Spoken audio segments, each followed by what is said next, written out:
we have noticed serious reluctance on the part of clerks of National Assembly to vacate office when the constitutional tenure has reached. Very serious. And we've also noticed lethargy on the part of the Commission to enforce the constitutional provision that anybody who has served for 35 years or has attained the age of 60 should vacate office. Sometimes you are afraid to enforce it. But that's what you should do. You should enforce it.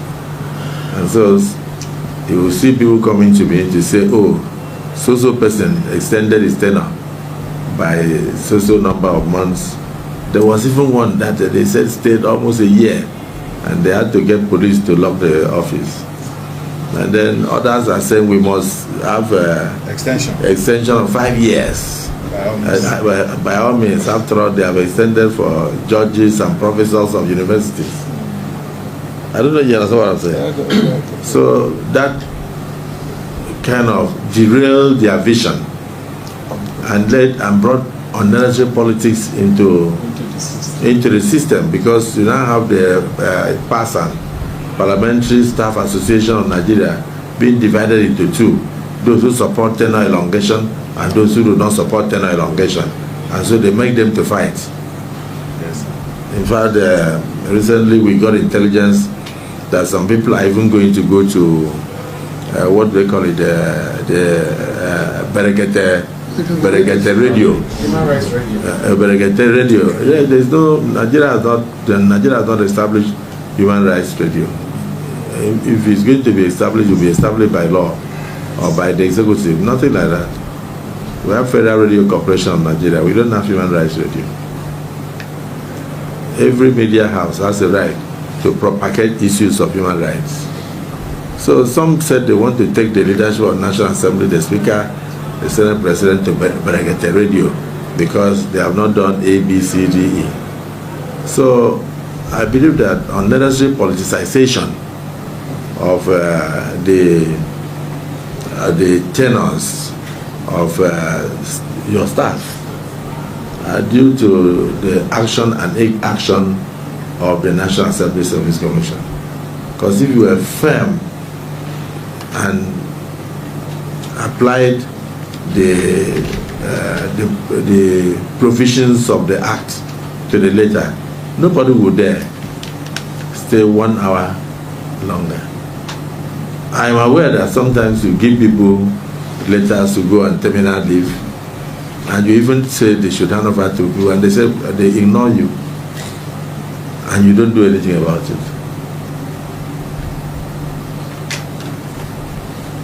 You continue as if it doesn't matter. It does matter, because when indiscipline is allowed to creep into the system, it means the system cannot function well. But if you are constantly robbing minds to presiding officers, we will tell you, leave that to us. Why do we have offices of sergeant at arms? If any member of the Senate or the House of Reps today were to be suspended for one misconduct or the other, by the time he gets to his office, there's a sergeant at arms waiting. Am I right? Yes, sir. To ensure that he vacates the National Assembly. And the environment. And he's not allowed to come within the environment until the period of suspension is over, or until the Parliament recalls the person. But in the case of staff, you issue letter and say proceed on terminal leave. The person will say, I'm not going on any terminal leave, and will even prevent the person that should take over from entering the office and sit down and be signing checks and doing all sorts of things. Hold the meeting and then staying there. And then the person will send message, I'll stay here until the last minute of my work, until the last minute of my annual, working on a daily basis, preventing the person that should take over from taking over. I don't know whether you understand. Yes, sir. That's what I'm saying. So how does the Commission respond to that? You respond to it by either keeping quiet or by telling the person to say, don't be angry that we sent you a letter. we are sorry. Continue in your office.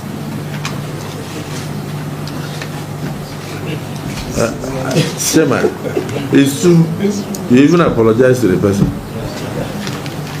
and said, do we withdraw the letter, or do you want to hold the letter while you go to work? Are some of you aware of what I'm saying? Yes, sir. Huh? They are all aware, sir. Huh? They are aware. They are aware. Yes.